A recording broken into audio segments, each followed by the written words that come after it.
Greetings, ladies and gentlemen of the internet. This is Rock and Roll Spot coming at you, and we're going to be doing another Magic the Gathering unboxing. This time we'll be opening up the Commander Exquisite Invention deck, going through it, seeing what it's got card-wise and where those cards originate from, and we're getting an idea of how it's supposed to work. Alright. So first off, for those unfamiliar or just curious, excuse me, Commander is a multiplayer format in Magic the Gathering, which has some slightly different rules than regular Magic. For example, in normal Magic the Gathering games, you can have your deck consists of, with the exception of basic lands, up to 4 copies of any one card. Basic lands, you can have any number of cards in there. There are also some cards which clearly state in their game text you can have any number of, you can have more than 4 copies of this card in your deck. That's not even taking into account concepts such as ban and restricted lists, which I really don't worry about because I don't play in I really don't play in tournaments or anything with a standard format. I like using all of my. I like having the option to use all of my cards rather than just a handful. But anyways, so with Commander, I mentioned that normally you can have up to 4 copies of cards that aren't basic lands. In Commander, you can have 1 copy. Also, your deck is 100 cards, which that's what 100 cards stacked up in shrink wrap looks like. And finally, your deck must have at least 1 legendary creature in it, and the colors that creature is, such as Saheeli here, that denotes the colors of your deck. So Saheeli, now Saheeli is a red-blue planeswalker. There are, I want to say, I think 9 or 10 planeswalkers that can be used as commanders, but just those, and they all state at on the card that they can be commanders. Anyway, but generally speaking, it's a legendary creature. So, and like I said, as Saheeli is a red-blue planeswalker, this deck utilizes red and blue cards as well as artifacts, which are of course colorless. So, let's get in there, shall we?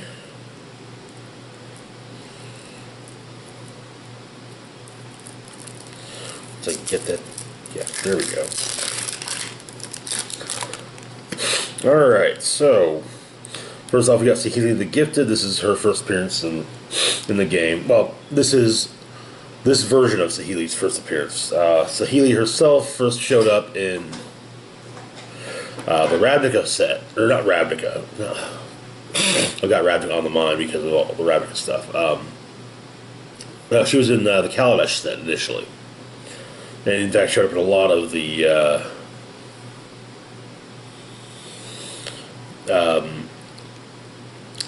promotional work stuff for it. So anyways, there's Saheeli. So she costs 2 colorless, 1 red, or 1 blue, 1 red, and comes into play with 4 loyalty tokens on her. You can add a loyalty counter, create a 1/1 colorless servo artifact creature token. Also, if you add 1 loyalty token or counter, the next spell you cast this turn costs 1 colorless less to cast for each artifact you control as you cast it. That can be very useful with costly spells. And if you remove 7, for each artifact you control, create a token that's a copy of it. Those tokens gain haste. Exile those tokens at the beginning of the next end step. Okay. Alright. Intriguing. Alright, next up we've got Brutalclad. Telchor Engineer. Telchor Engineer. Pretty sure that's supposed to be a character supposed to be Phyrexian in nature. Anyway, the 4/4 legendary artifact creature Artificer costs four colorless, 1 blue and 1 red. Creature tokens you control have haste. At the beginning of combat on your turn, create a 2/1 blue mirror artifact creature token. Then you may choose a token you control. If you do, each other token you control becomes a copy of that token. Alright, okay.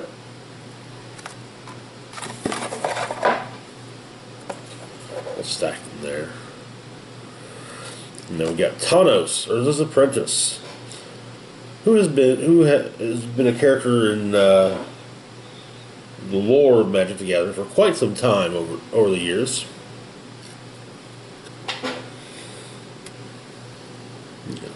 Give you a good look at him. These first three are all foils. So anyway, he's a 1/3 legendary creature, human artificer. Costs 1 blue and 1 red. He has haste, then 1 blue, 1 red, and tap. Copy target activated or triggered ability you control from an artifact source. You may choose new targets for the copy. Mana abilities cannot be targeted.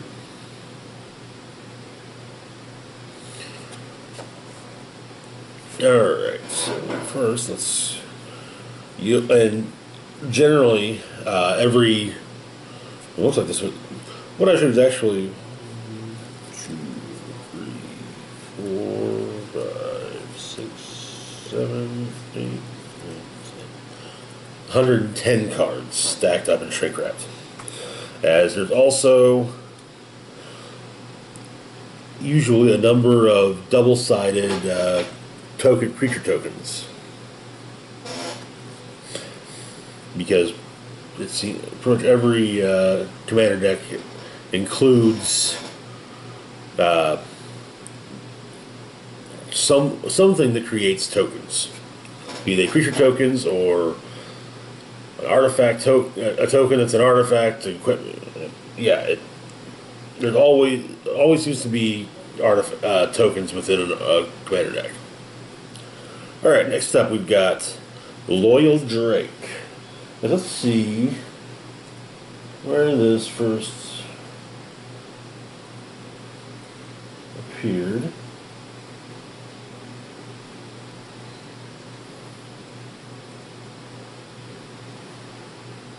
This is actually the first, anyways, Loyal Drake. This is the first set it appeared in. Costs 2 colorless, 1 blue for a 2/2 flyer. It has the Lieutenant ability. At the beginning of combat on your turn, if you control your commander, draw a card. I'm presuming that Loyal Apprentice is also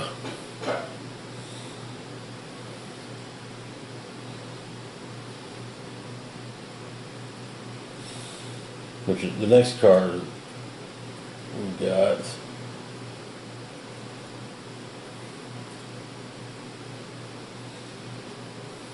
Yep.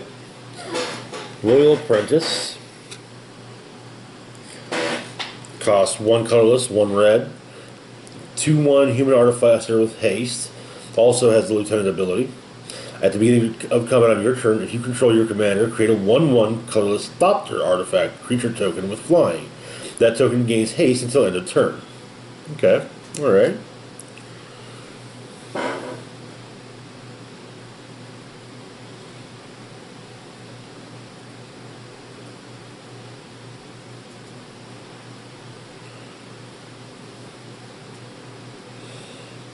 Next up, we've got Geode Golem, which is also first appearing in this set. It is a 5/3 artifact creature for 5 colorless. It's got obviously creature type Golem. We got Trample.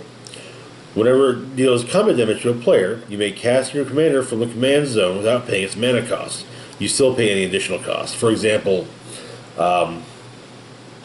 if I remember correctly, you have to add 2 colorless mana.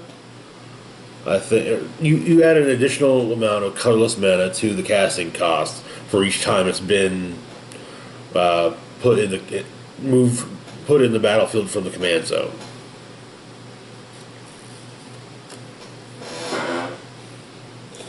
All right, now here's what I know is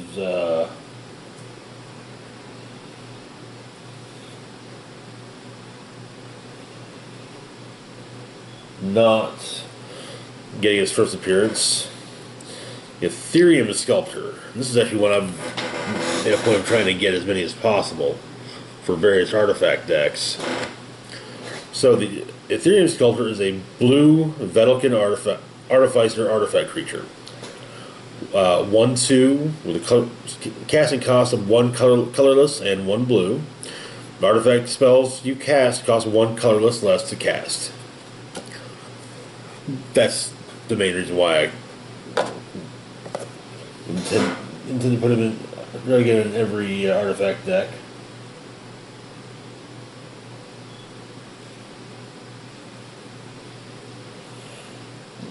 Wait, no.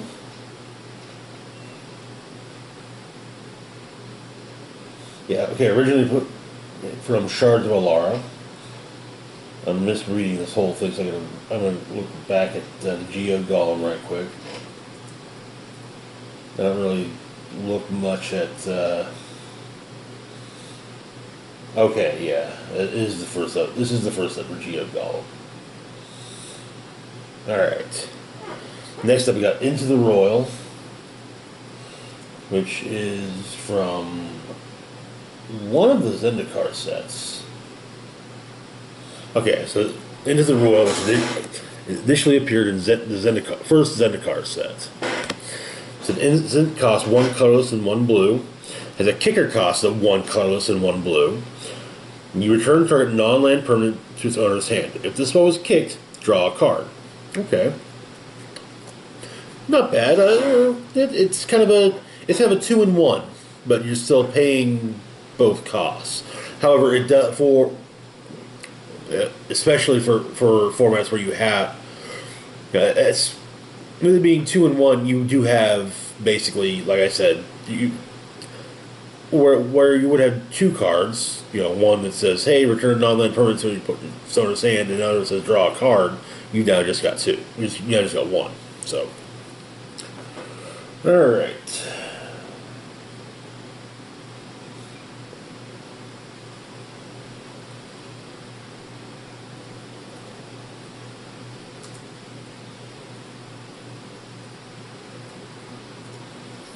Ow.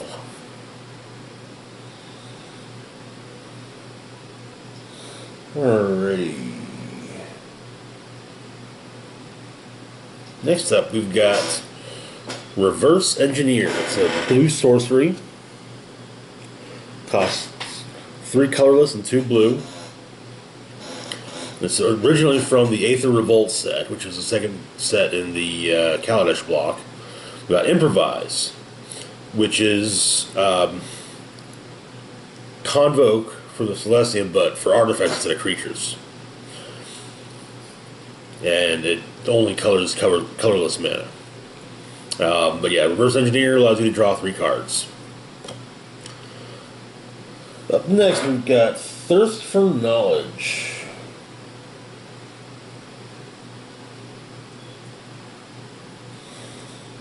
I know this is an older one.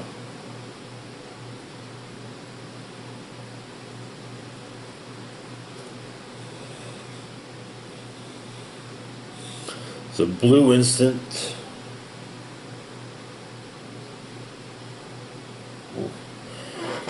Blue instant costs 2 colorless and 1 blue. It's originally from the originally speaking, it was in the Mirrodin set, the very first one, which was 14 years ago. Wow. Yeah, 14 years ago. Sheesh. Anyway, allows you to draw 3 cards. Then you discard 2 cards unless you discard an artifact card. Okay.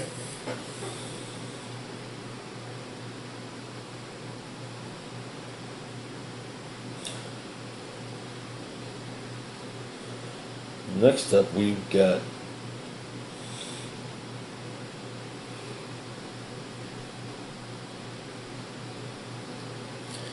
Tidings, which is a blue sorcery. It costs 3 colorless and 2 blue.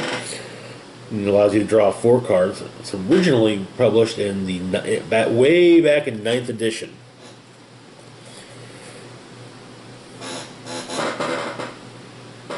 After that, we've got Horler Rogue,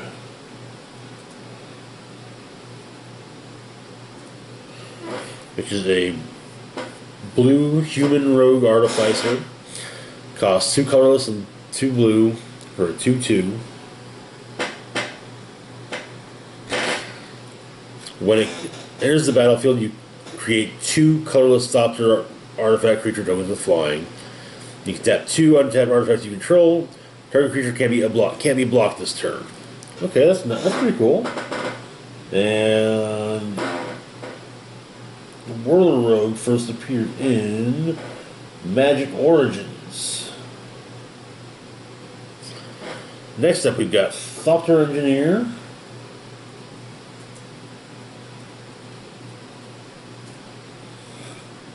which is okay. It's a red human artificer. Costs 2 colorless and 1 red for it's a 1/3. When it enters the battlefield, you create a Thopter artifact creature token, and Thopter Engineer gives artifact creatures you control haste. Initially, the Thopter Engineer first appeared in Magic Origins, which was basically Core Set 2016. Next up, we've got the Maverick Thopterist, which is a red-blue multicolor human artificer. A 2/2. Initially printed in Aether Revolt. He's also got Improvise, so you can tap artifacts to cut down on how much colorless mana you need to spend. When he enters the battlefield, you create 2 Thopter tokens. Alright, next up we've got Chief of the Foundry.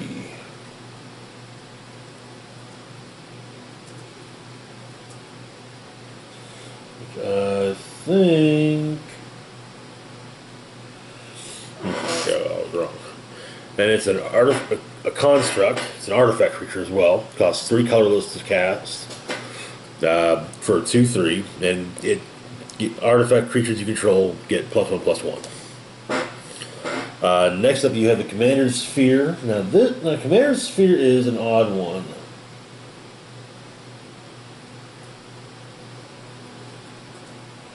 I'm pretty sure. First popped up. Oh God.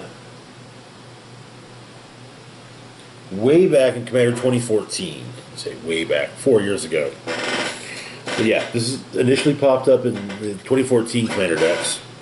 It's an artifact that costs 3 colorless mana. You can tap it to add 1 mana of any color in your commander's color identity. So for this would be red or blue. You can sacrifice it to draw a card. Next up, we've got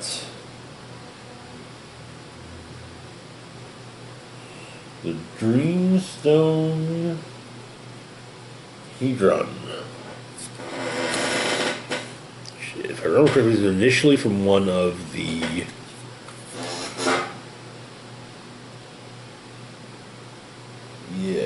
that's right. Initially from Rise of the Eldrazi. It's a 6-cost artifact. Now you can tap it to add 3 colorless to your mana pool, or you can pay 3, tap it, sacrifice it to draw 3 cards. Alright, next up. Hedron. Yep, okay. Get everything right.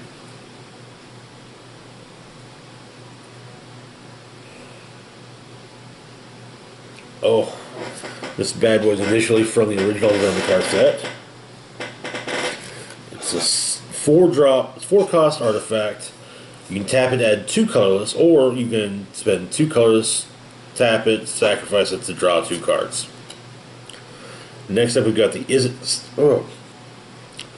Signet originally, which is oh shit. The Izzet Signet,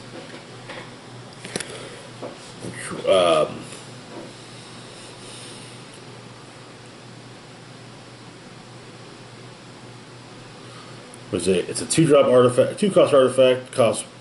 And for 1 colorless and tapping, you can add 1 blue and 1 red to your mana pool. If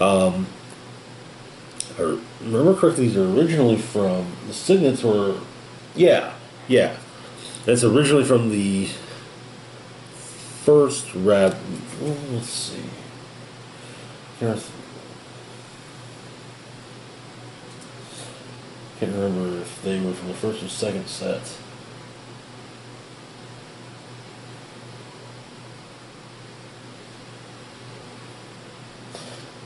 Okay, yeah, this is from Guild Pact, which was the second Ravnica set from back in the day. Next up, we got Magnifying Glass. It's a 3-cost artifact. It was initially published in the Shadows over Innistrad set. You can tap it to add 1 colorless to your mana pool, or you can spend 4 colorless and tap it to investigate. Now, when you investigate, you create a colorless clue artifact token card, which has 2 colorless, sacrifice this artifact to draw a card. Okay, alright.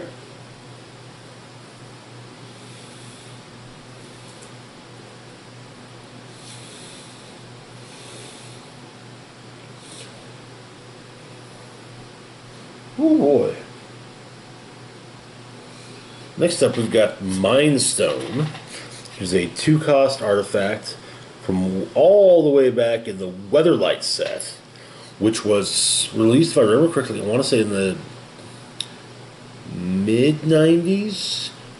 Late mid-90s, early late 90s. Anyways, you can tap it to add 1 colorless mana to your mana pool, or you can spend 1, tap it, and sacrifice it to draw a card. And then we got Pilgrim's Eye, which is an artifact creature construct originally found in, which was originally in the Worldwake set, which was the second Zendikar set. It's a 3-cost, 1/1, flying. When it enters the battlefield, search your library for a basic land card, reveal it, put it into your hand, then shuffle your library. That's not bad. Ways to get extra lands are always a good thing. Next up, we've got Prismatic Lens, which, yep. This is a 2-cost artifact originally from Time Spiral. Time Spiral was the beginning, the first set in the time block. It actually had reprinted older cards, and because now Time Spiral was after they had changed the format to look like that, but the reprinted time shifted cards still had the original borders on them, which was kind of neat.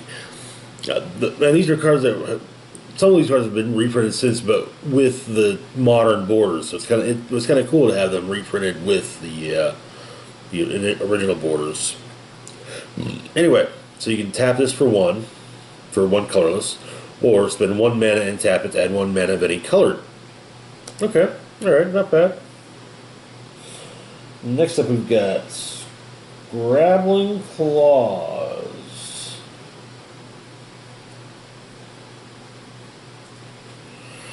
This is a 1-cost artifact. It can be tapped. When you tap it, target player exiles a card from their graveyard. Now you can spend 1 colorless and sacrifice it, and exile target card from a graveyard, and then you get to draw a card. That's not so bad. It was initially utilized back in Mirrodin. Anyways, up next we've got the Soul Ring. Now, the Soul Ring has been in a lot of the Commander decks over the years. I'm just fairly certain it has been. And it's from all the way back in Alpha. Anyway, it costs 1 colorless to cast. You can tap it to add 2 colorless to your mana pool. Next up, we got the Swiftfoot Boots, which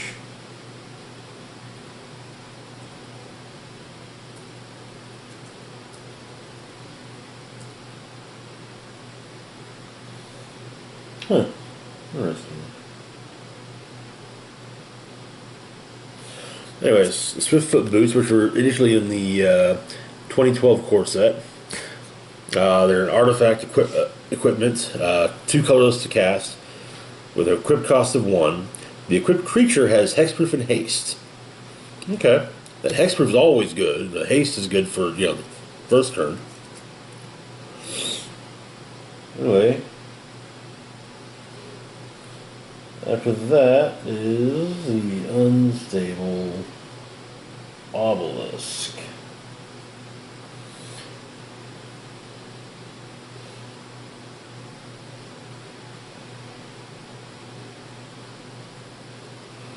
Now the Unstable Obelisk is a 3-cost artifact originally from the 2014 Commander decks. Tap it, add 1 mana, add 1 colorless mana. 7 colorless, tap it, sacrifice it. Destroy target permanent. Okay, alright. Nope, shit.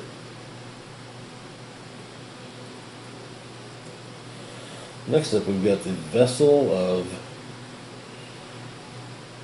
Endless Rest. It's a 3-cost artifact. When it enters the battlefield, put target card from a graveyard on the bottom of its owner's library. You can tap this to add 1 mana of any color to your mana pool. Initially, this bad boy showed up in Avacyn Restored. Makes sense. It does look kind of Innistradish. Alright, next up is another one I'm pretty sure has been around for quite some time. Oh yeah. Worn Power Stone. It's a 3-cost artifact. It's originally printed in Urza's Saga, way back, not as far back as Weatherlight, let alone Alpha, but still, it's been around for a while. I think coming up on 20 years, I think, or maybe 21 years old. It enters the battlefield tapped, and you can tap it to add 2 colorless mana to your mana pool. Alright, so we got an island. We'll get to those later.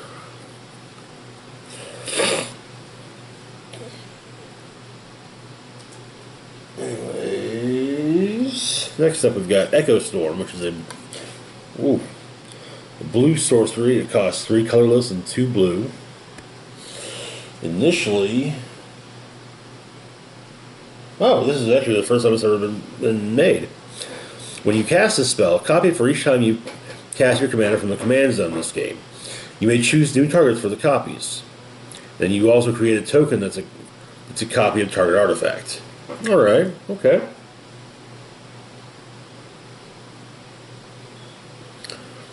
And then we've got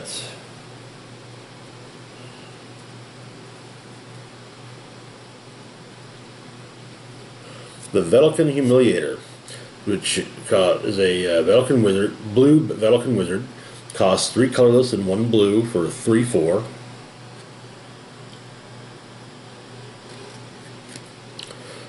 You've got Metalcraft.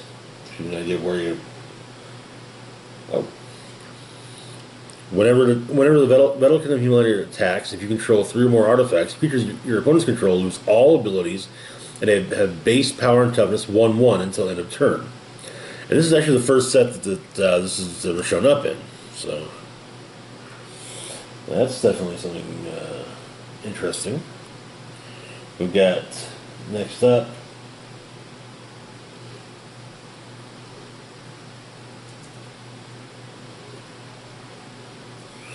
Enchanter's Bane. It's a red enchantment that costs 1 colorless and 1 red. At the beginning of your end step, target enchantment deals damage equal to its converted mana cost to its controller unless that player sacrifices it. Okay, alright. This is also the first set that it's ever shown up in, but I can see that becoming a sought after card.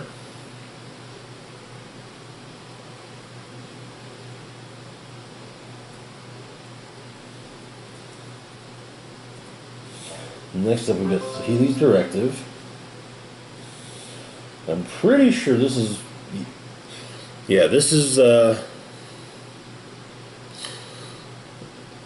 It's a red sorcery that, again, first appearing in this set, costs X colorless and 3 red. And you've got Improvise. So. I wonder if I had, say, 20 artifacts. Anyway, reveal the top X cards of your library. You may put any number of artifact cards with converted mana cost X or less from among them onto the battlefield. Then put all cards revealed this way that weren't put onto the battlefield into your graveyard. Okay. Okay. Alright, with the Improvise and X. Excuse me. Okay. Alright.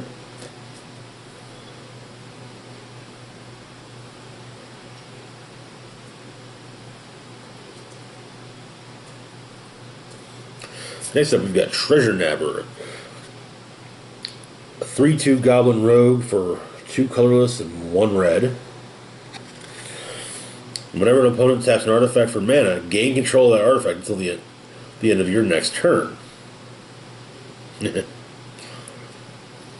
Okay.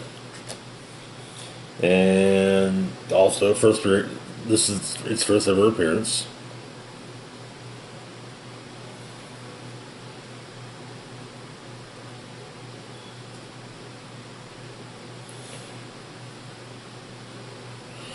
Next up, we've got Varshal, Betrayer of Keldor, making its first appearance. It's a 3/3 legendary human knight for 2 colorless and 1 red. Whenever it deals combat damage to a player, that player creates that many 1/1 red survivor creature tokens. Okay. Survivors your opponents control can't block, and they can't attack you or a planeswalker you control. When Varshal leaves the battlefield, gain control of all survivors. Okay, alright. That's kind of neat. And we got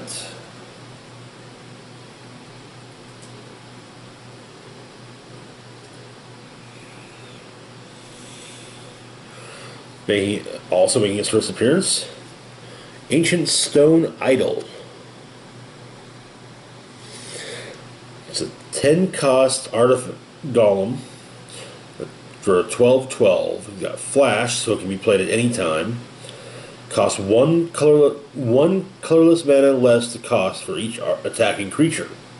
So if you cast, so it's best cast during combat, as it can be cheaper. He's got trample. When it dies, you create a 6/12 colorless construct artifact creature token with trample. Okay, all right, not bad. This is also, like I said, it's also its first appearance.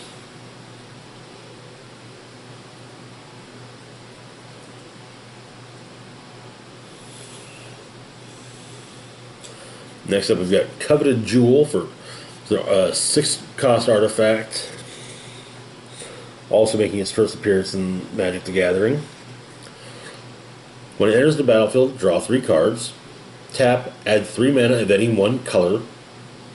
Whenever one or more creatures that an opponent controls attack you and aren't blocked, that player draws 3 cards and gains control of Coveted Jewel. Untap it. Okay.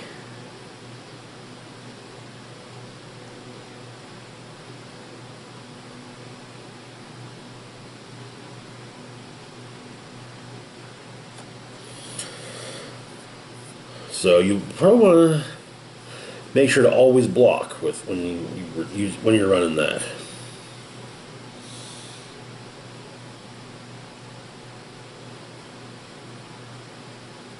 All right, next up we've got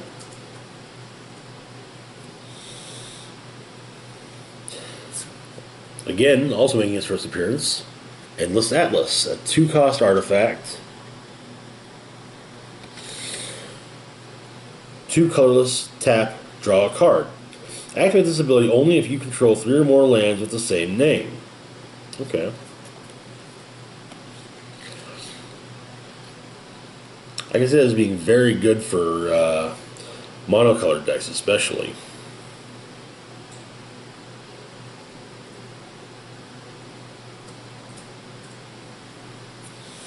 Alright. Next up, another first appearer. Another one making its first appearance, Retrofitter Foundry. Honestly, if I hadn't looked, I would have presumed this came from one of the Kaladesh sets. Anyway, it's a one cost artifact.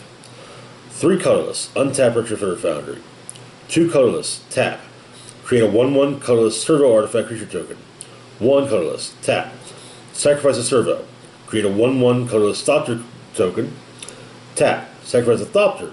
Create a 4/4 colorless construct artifact creature token. Okay, interesting. Next up, we've got the Soul of New Phyrexia. It's a 6 cost artifact creature avatar for 6 avatar for 6/6. Has trample.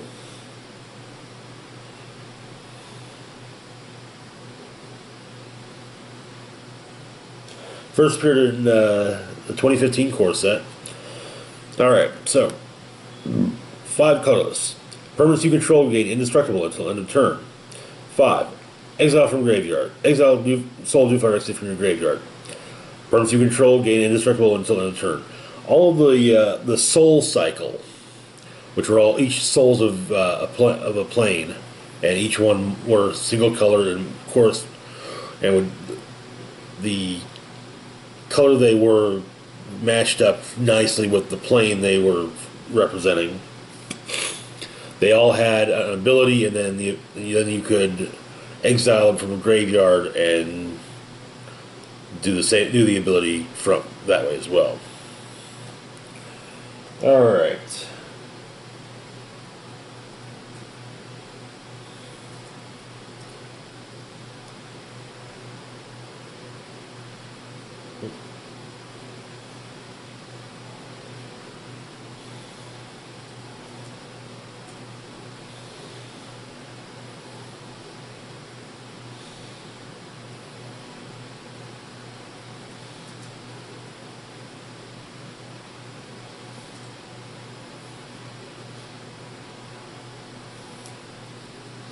Next up, we've got Aether Gale. It's a blue sorcery that costs 3 colorless and 2 blue. Originally from the 2014 Commander decks. Return 6 target non-land permanents to their owner's hands. Woo. Pain in the ass to look up. Then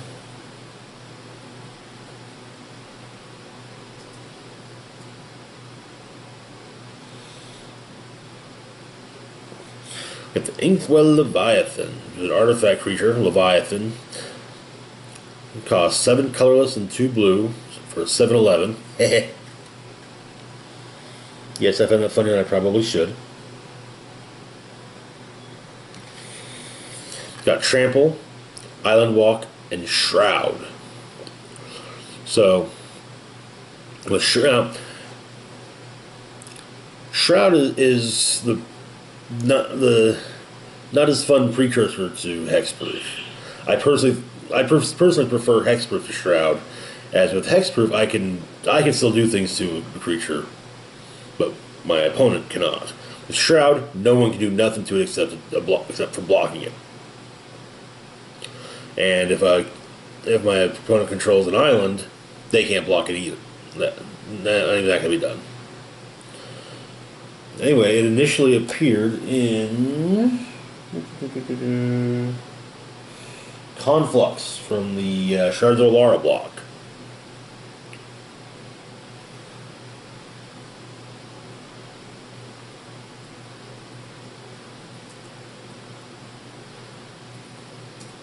Next up we got Saheeli's Artistry, which was initially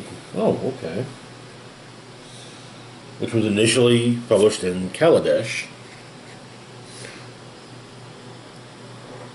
And it is a blue sorcery that costs 4 colorless and 2 blue. It has 2 possible things that you can do. You can choose one of them, or you can choose both. Create a token that's a copy of target artifact. Create a token that's a copy of target creature, except as an artifact in addition to its other types. Okay, alright.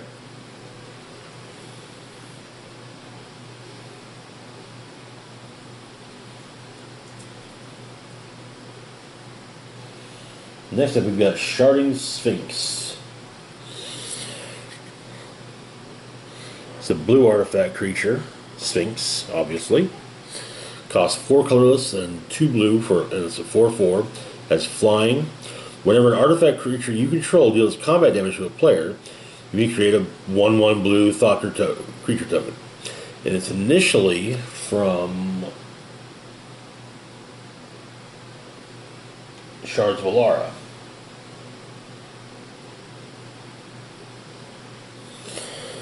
Next up, we've got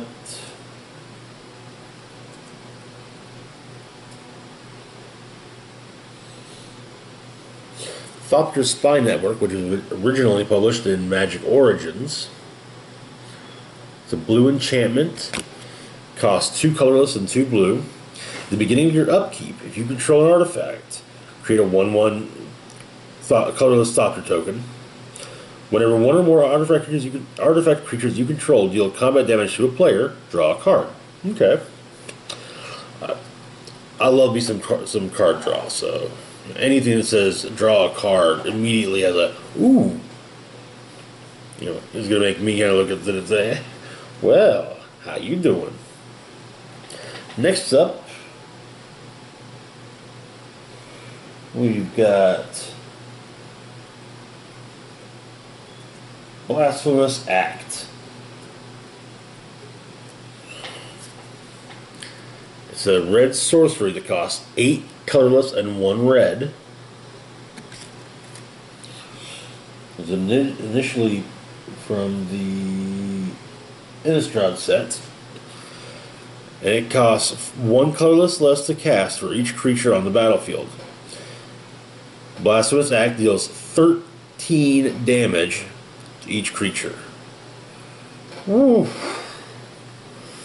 Ouch. Yeah. That's the kind of thing where you want to make sure all your creatures have some means of not dying. Being indestructible is a good one.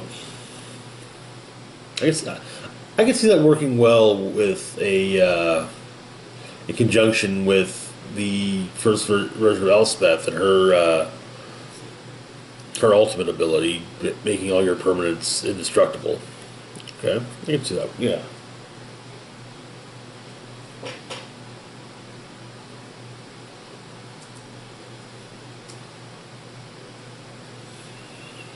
All right. Next up, we've got Chaos Warp. It's a red instant that costs 2 colorless and 1 red. Initially from the first batch of Commander decks that Wizards made. Anyway, the owner of target permanent shuffles it into their library, then reveals the top card of their library. If it's a permanent card, they put it onto the battlefield. Okay, all right. It's you know.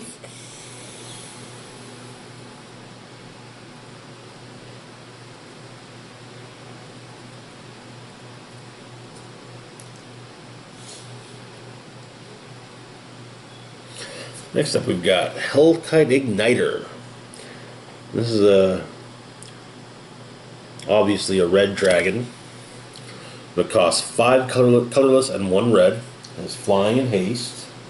Initially, it appeared in Mirrodin Besieged a few years ago. And you got one. It's a 5/5 and with 1 color for 1 colorless and 1 haste. It gets +X+O until end of turn, where X is the number of artifacts you control. Now, seeing as how it says nothing about how many times it be done, as long as you can spend the 2 mana with half it being with one mana being red, you can keep on popping up. You can keep on giving it that boosting up its attack or its power. The only downside is it doesn't have first strike, so yeah, there are some definite problems there. Next up, we've got Magma Quake.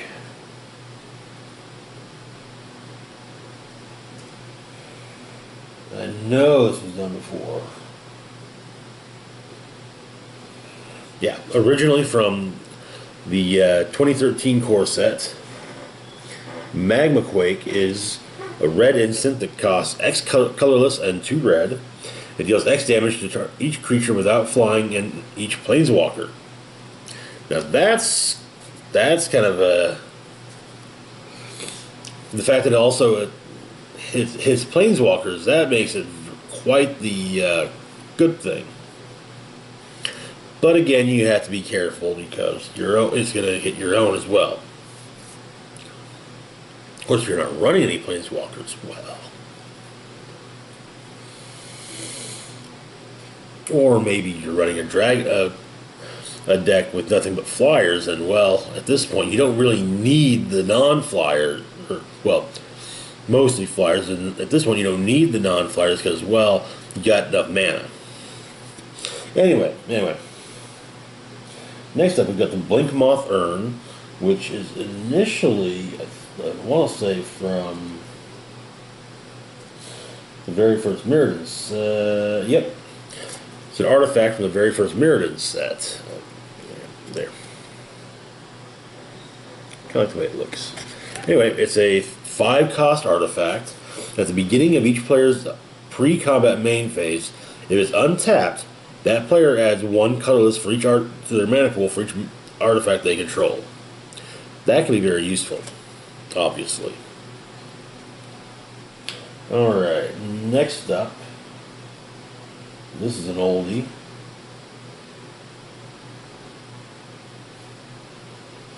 Also, having first appeared in Mirrodin, we got Bosch, the Iron Golem. Not to be confused with the Iron Giant, obviously. Legendary artifact creature, Golem. It's a 6/7 with trample. Then for 3 colorless and 1 red, and the sacrifice of an artifact. Bosch deals damage equal to the sacrificed artifact's converted mana cost to any target. Alright.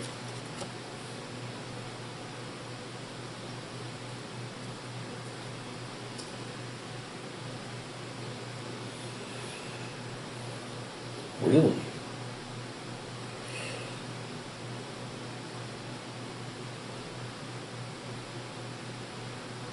Anyway. Next up, we got the Darksteel Juggernaut, which initially appeared in Scars of Mirrodin, which was the beginning of the second Mirrodin block. It's a 5-cost artifact creature, Juggernaut. Now, like everything with the word Darksteel ahead of it, it's indestructible. Now, this is just for it, but its power and toughness are each equal to the number of artifacts you control. And it attacks each turn if able. I kind of do and don't like that last thing, but with it being indestructible, it's oh, okay, that's fine. Go ahead. Now, one thing about it is that no matter what, it's going to be at least a 1/1 due to the fact that it says art. It doesn't say other artifacts, but rather simply artifacts. Alright. Next up, got the Duplicate, a 6-cost artifact creature shapeshifter. It's a 2/4. Like most shapeshifters, first off, it has the imprint ability. When it enters the battlefield, you may exile target non-token creature. As long as a card exiled with Duplicate is a creature card, Duplicate has the power, toughness, and creature types of the last creature card exiled with Duplicate. It's still a shapeshifter. Now, if it doesn't have anything imprinted, it's a 2/4. So otherwise, it's whatever. And it's originally from the first Mirrodin set.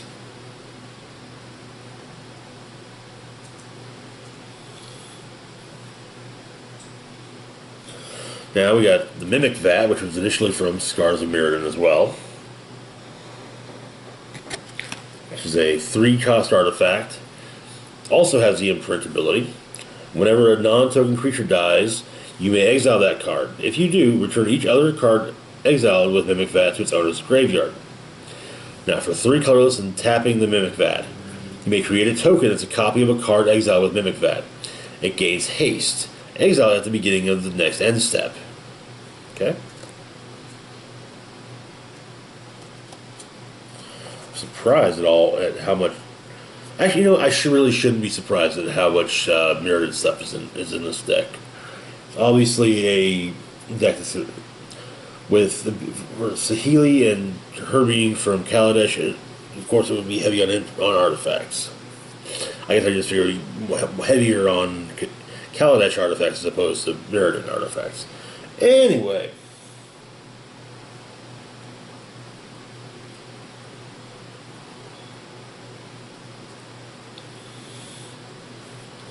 Next up, from Mirrodin Besieged, we've got Mirrorworks. It's a 5-cost artifact.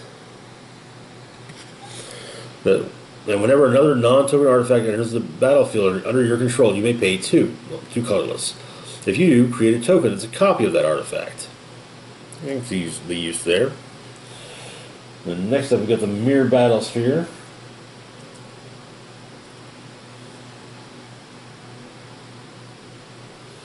Initially from Scars of Mirrodin. It's a 7-cost Mirror Construct artifact creature with power and toughness of 4 and 7. When it enters, in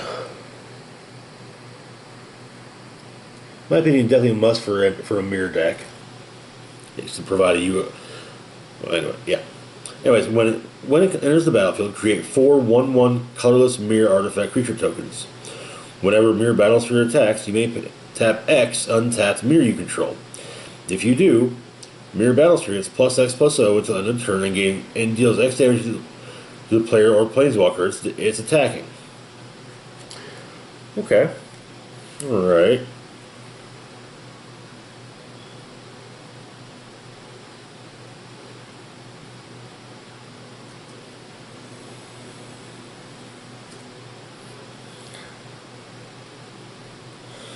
Next up, we got Prototype Portal, also from Scars of Mirrodin.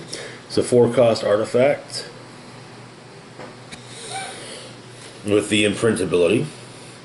When it enters the battlefield, you may exile an artifact card from your hand. And you spend X colorless and tap the Prototype Portal. Create a token as a copy of the exiled card. X is the converted mana cost of that card. Okay.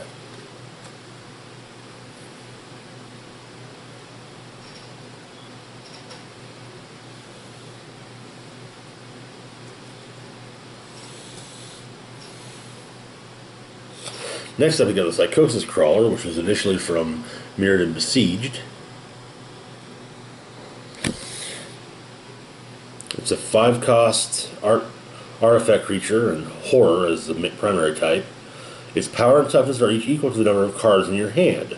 Whenever you draw a card, each opponent loses 1 life. Very nice.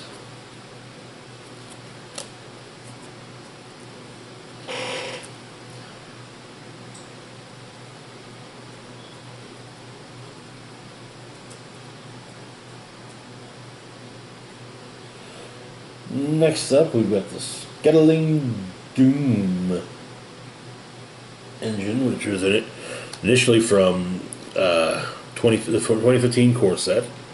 It's a 6-cost artifact creature construct. It's a 6/6. Can't be blocked by creatures with power 2 or less. When it dies, it deals 6 damage to target opponent or planeswalker. That's always nice.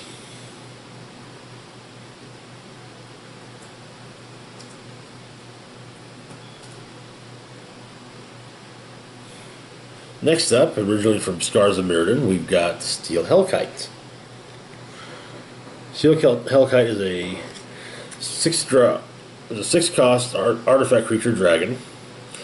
It's a 5/5 flyer for 2 colorless. It gets +1/+0 till end of turn. A modified version of what's generally referred to as simply fire breathing. Then for X colorless, you destroy each non-land permanent with converted mana cost X, whose controller was dealt combat damage by the Steel Hellkite this turn. Activate this ability only once each turn. Okay, makes sense.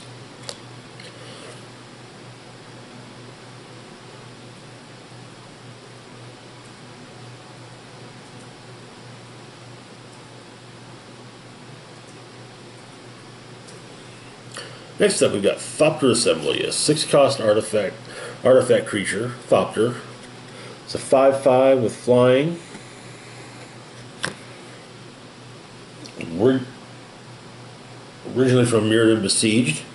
And at the beginning of your upkeep, if you control no Thopters other than Thopter Assembly, return Thopter Assembly to its owner's hand and create 5 1/1 colorless Thopter artifact creature tokens with flying. Okay.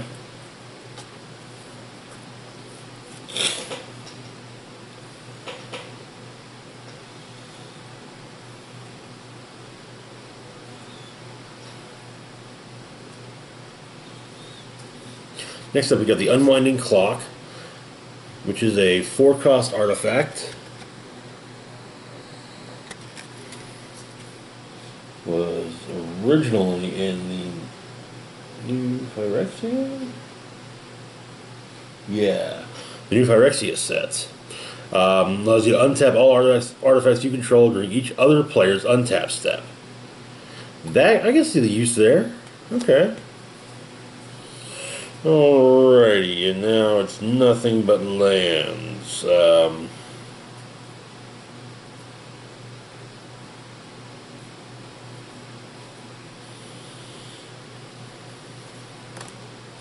well as a reference card.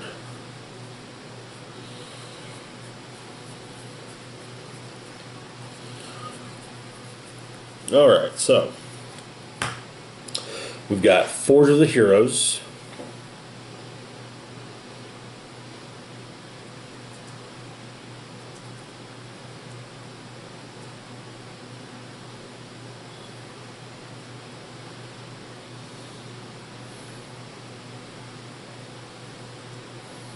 Try that again, shall we?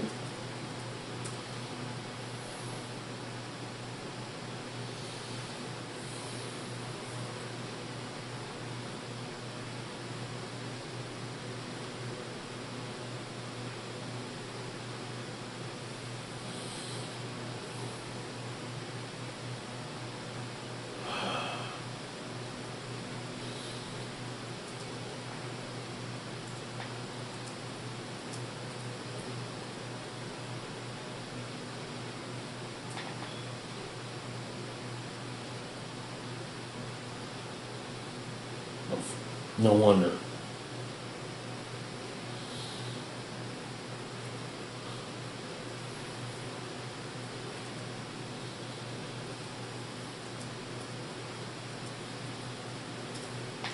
Forge of Heroes. Not Forge of the Heroes. This is actually this is actually exclusive to the commander decks this year. Tap it, add one colorless, or you can tap it and choose the target commander that enters the battlefield this turn. Put a +1/+1 counter on it if it's a creature, and a loyalty counter on it if it's a planeswalker. Okay. Alright, next up we got Berry Ruin.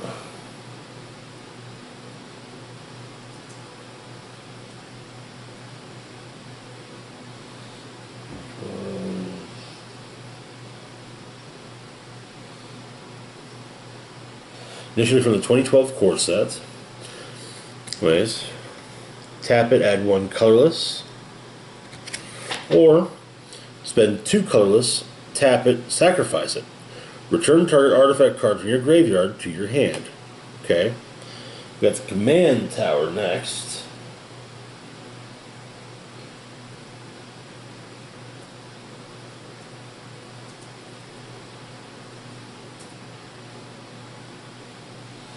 Which first appeared way back in the first commander decks.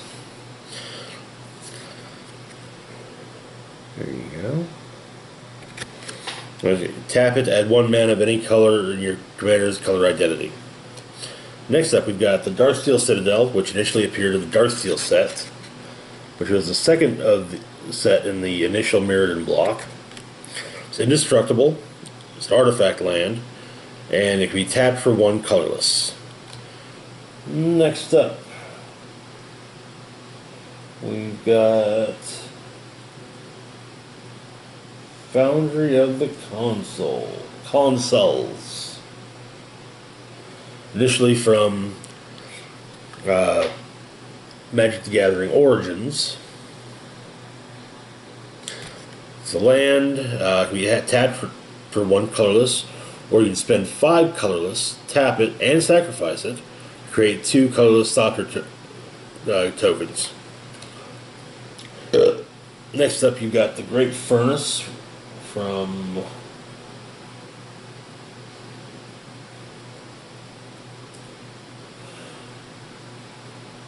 Mirrodin. It's an artifact land, can be tapped for 1 red.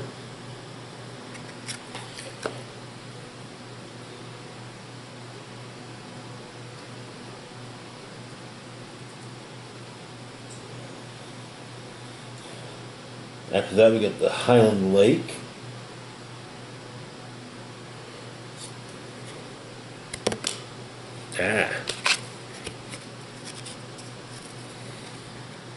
Originally from Shadows of Innistrad. It enters the battlefield tapped, and then it can be tapped later on for either 1 blue or 1 red.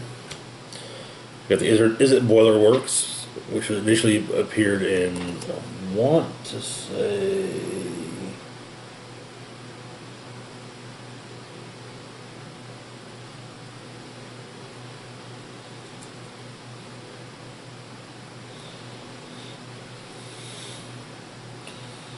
Guild Pact? Yeah.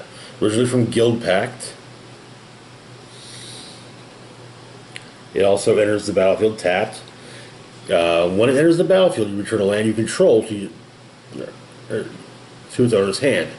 Maybe tapped for 1 red and 1 blue at the same time. Then we got the Guild Gate.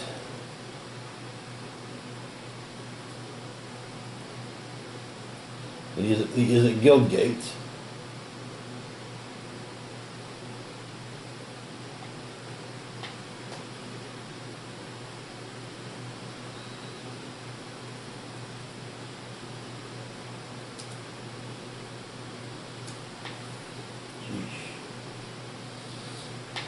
Not. Yeah. We got the Is It Guild Gate, which originally appeared in Return to Ravnica. Enters the battlefield tapped. Be tapped for either one blue or one red. Shield of the Synod, originally from Mirrodin. It's artifact land. It can be tapped for one blue.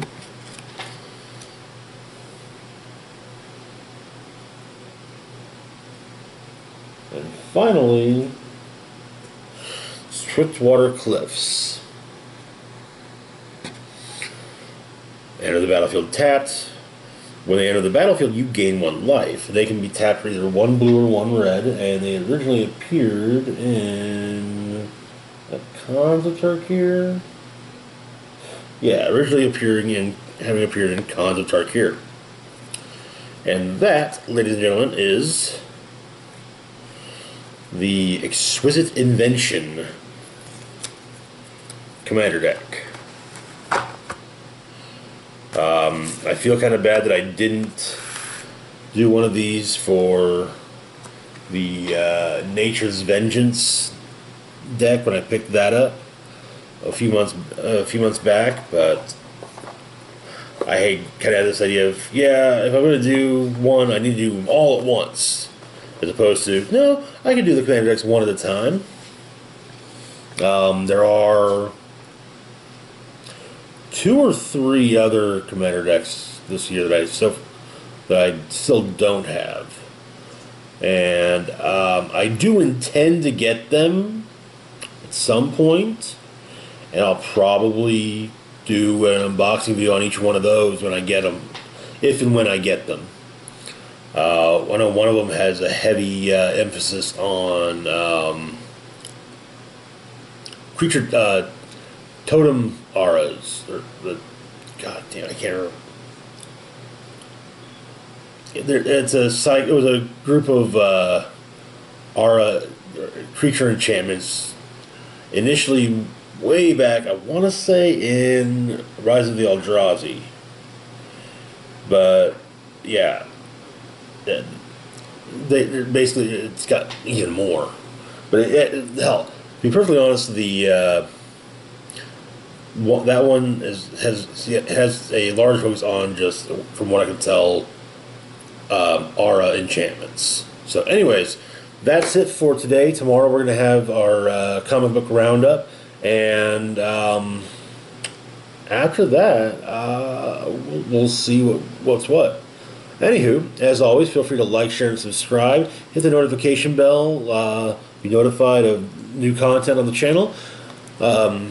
Links to my Facebook, Twitter, and Patreon in the description box down below. This is the Rock and Roll Spock signing off, saying live long and rock hard.